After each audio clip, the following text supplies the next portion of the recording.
Φίλες και φίλοι ακροατές, γεια σας. Είμαι ο Αλέξανδρος και αυτή είναι η Στοική Καθημερινότητα. Ένα podcast το οποίο πραγματεύεται τη στοική φιλοσοφία και αρκετές πτυχές του κλάδου της προσωπικής ανάπτυξης. Στο σημερινό επεισόδιο θα δούμε πώς η στοική φιλοσοφία μπορεί να μας βοηθήσει να μείνουμε ψύχρεμοι στο τρελό αυτό κόσμο και να διαχειριστούμε το άγχος, το θυμό και την απογοήτευση. Ζούμε σε μια τρελή πραγματικότητα. Η αλήθεια βέβαια είναι ότι πάντα ζούσαμε σε μια τρελή πραγματικότητα. Η διαφορά τώρα είναι ότι η τρέλα μεταδίδεται πολύ πιο γρήγορα στον κόσμο και κατ' επέκταση σε εμάς τους ίδιους. Πόλεμοι, αυξημένη κλιματικότητα, τρομολαγνία από τα μίντια, αυξημένα ενοίκια, χαμηλή μισθή και αβεβαιότητα στην εργασία, πληθωρισμός, πανδημίες, υγειονομικές κρίσεις, κλιματική αλλαγή, φυσικές καταστροφές κτλ. Όλα καταλήγουν να γεννούν ένα διαρκή φόβο και μια ταραχή που επηρεάζει τις σκέψεις και τις πράξεις μας στην καθημερινότητά μας.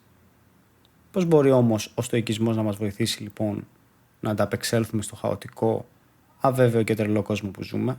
Νομίζω πως οι στοικοί θα απέφευγαν να δώσουν το χαρακτηρισμό τρελό για τον κόσμο μας. Με βάση τους στοικούς, ο κόσμος είναι αυτός που είναι και οποιαδήποτε προσπάθεια κάνουμε να τον ελέγξουμε είναι μάταια και το μόνο που θα καταφέρουμε είναι να δημιουργήσουμε περισσότερη πίεση και άγχος στον εαυτό μας. Δυστυχώς, οι περισσότεροι άνθρωποι δεν το αντιλαμβάνονται αυτό και προσπαθούν μάταια να ελέγξουν τον κόσμο με αποτέλεσμα να απογοητεύονται.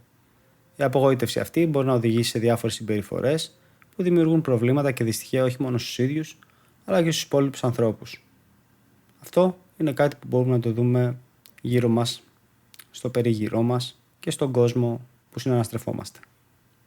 Ας δούμε λοιπόν πώς μπορεί αυτός ο τρελός για εμάς κόσμος, αλλά αδιάφορος για τους στοικούς, να επηρεάσει τις καθημερινές μας πράξεις και τις συμπεριφορές μας και πώς μπορούμε αυτό να το αποτρέψουμε ακολουθώντας τις διδαχές του στοικισμού.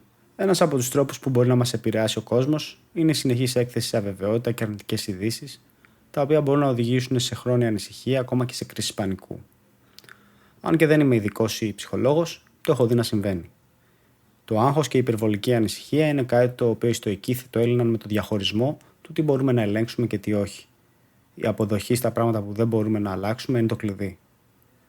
Μια άσκηση που μπορείς να κάνεις όταν νιώθεις άγχος και ανησυχία είναι να σκεφτείς ή να γράψεις σε ένα χαρτί 2 στήλες με το τι ελέγχεις και τι δεν ελέγχεις και να στρέψεις την ενέργεια και την προσοχή σου στο πρώτο, δηλαδή στο τι ελέγχεις. Για παράδειγμα, αν νιώθεις άγχος και ανησυχία για την οικονομική κρίση και τον πληθωρισμό, βλέπεις καθημερινά ειδήσεις που μιλούν για αυξήσεις τιμών, αβεβαιότητα στην αγορά εργασίας. Είναι λογικό να φοβάσαι και εσύ ότι μπορεί να χάσεις τη δουλειά σου ή ότι δεν θα τα βγάλεις πέρα οικονομικά. Αυτό είναι ένα τελείως τυχαίο παράδειγμα που δίνω. Οι ειδήσεις δυστυχώς μας προκαλούν άγχος και ανησυχία με χιλιάδες τρόπους. Η στοική προσέγγιση λοιπόν είναι να δεις τι μπορείς να ελέγξεις και τι όχι. Ξεκινώντας λοιπόν με το τι δεν μπορείς να ελέγξεις, μπορείς να δεις ξεκάθαρα ότι αυτά είναι η οικονομική πολιτική, οι αυξήσεις των τιμών, οι αποφάσεις που παίρνει η κυβέρνηση. Αυτά είναι δυστυχώς πράγματα που δεν μπορείς να τα ελέγξεις. Αυτά όμως που μπορείς να ελέγξεις είναι οι δικές σου δαπάνες, το πώς προσαρμόζεις το προπολογισμό σου στις απαιτήσεις της κοινωνίας, το να μαθαίνεις νέες δεξιότητες για να βελτιώσεις τη θέση σου στην αγορά εργασίας. Έτσι, αντί λοιπόν να ανησυχείς παθητικά, πρέπει να αποφασίσεις να δράσεις, ξεκινώντας με το να μειώσεις τα περιττά έξοδα και να φτιάξεις ένα βασικό οικονομικό πλάνο. Να επενδύσεις σε εκπαίδευση ή σε δεξιότητες που θα σου δώσουν περισσότερη επαγγελματική ασφάλεια και να περιορίσεις την έκθεσή σου στις ειδήσεις, γιατί αυτές είναι στην ουσία που ενισχύουν το άγχος, χωρίς να σου προσφέρουν κιόλας πρακτικές λύσεις. Το πιο βασικό είναι να αποδεχτείς την αβεβαιότητα. Όπως είχε πει και ο Επίκτητος, μην επιθυμείς να συμβούν τα πράγματα όπως τα θες εσύ, αλλά επιθύμησε να συμβούν όπως συμβαίνουν. Μόνο τότε θα είσαι ευτυχισμένος. Το αποτέλεσμα λοιπόν της στοικής πρακτικής απέναντι στο άγχος και την ανησυχία, που προκαλεί ο τρελός μας, αν θέλετε, κόσμος, είναι ότι μπορεί να εξακολουθείς να ανησυχείς, αλλά αντί να παραλύεις από το άγχος και το στρες, αναλαμβάνεις δράση εκεί που μπορείς. Δεν μπορείς να αλλάξεις τον κόσμο, αλλά προσαρμόζεις τη ζωή σου με βάση τη νέα πραγματικότητα. Έτσι θα νιώσεις λιγότερο ανίσχυρος και με περισσότερη ψυχική ηρεμία. Άλλο ένα πολύ κοινό σύμπτωμα αποτέλεσμα του τρελού μας κόσμου είναι η επιθετικότητα και ο εκνευρισμός. Η αίσθηση αδικίας και η ανικανότητά μας να επηρεάσουμε τον κόσμο μπορεί να οδηγήσει σε ξεσπάσματα θυμού, λεκτική ή ακόμα και σωματική επιθετικότητα. Ο θυμός πολλές φορές προέρχεται από την πεποίθηση ότι τα πράγματα θα έπρεπε να είναι διαφορετικά. Ο στοικός τρόπος σκέψης μας λέει να δούμε την κατάσταση ψύχραιμα. Όταν νιώσεις θυμό, κάνε παύση και αναρωτήσου. Θα έχει σημασία αυτό σε ένα χρόνο? Και επειδή μου αρέσει να δίνω διάφορα πρακτικά παραδείγματα, ας πάρουμε μια υποθετική περίπτωση με έναν υποθετικό χαρακτήρα, τη Μαρία, η οποία πηγαίνει στη δουλειά της το πρωί και ενώ βιάζεται, ένας οδηγός σκόβει απότομα το δρόμο χωρίς να βγάλει φλας. Αναγκάζεται να πατήσει απότομα φρένο και το πρώτο της ένστικτο είναι να κορνάρει δυνατά και να βρίσει. Νιώθει ότι ο κόσμος είναι γεμάτος αγενείς και απρόσεκτους ανθρώπους, και αυτή η μικρή στιγμή μπορεί να της χαλάσει όλη την ημέρα. Ας δούμε λοιπόν τι θα έκανε η Μαρία αν είχε τις στοικές διδαχές στο μυαλό της. Πριν αντιδράσει παρορμητικά η φίλη μας, θυμάται τη στοική άσκηση της παύσης. Κάνει λοιπόν μια παύση πριν αντιδράσει και σκέφτεται ότι αυτό που συμβαίνει δεν είναι αυτό που με εκνευρίζει. Είναι ο τρόπος που το σκέφτομαι. Παίρνει μια βαθιά ανάσα, μετράει μέχρι το 3 και συνεχίζει την πορεία της ανεπηρέαστη. Μια άλλη πρακτική που θα μπορούσε να κάνει η Μαρία είναι να αλλάξει τον τρόπο που βλέπει την κατάσταση. Αντί να υποθέσει ότι ο άλλος οδηγός είναι απλά αγενής, σκέφτεται ότι ίσως βιάζεται για κάτι σοβαρό. Ίσως τελικά έκανε ένα λάθος όπως κάνουμε όλοι μας. Θυμάται τα λόγια του Μάρκου Αβρίλιου ότι δεν είναι τα γεγονότα που μας ταράζουν, αλλά η ερμηνεία που τους δίνουμε. Μια τρίτη προσέγγιση είναι να σκεφτεί ότι αν επιτρέψει να καταστρέψει τη διάθεσή της για το υπόλοιπο της ημέρας αυτό το γεγονός, αυτό θα είναι δική της επιλογή και όχι του άλλου οδηγού.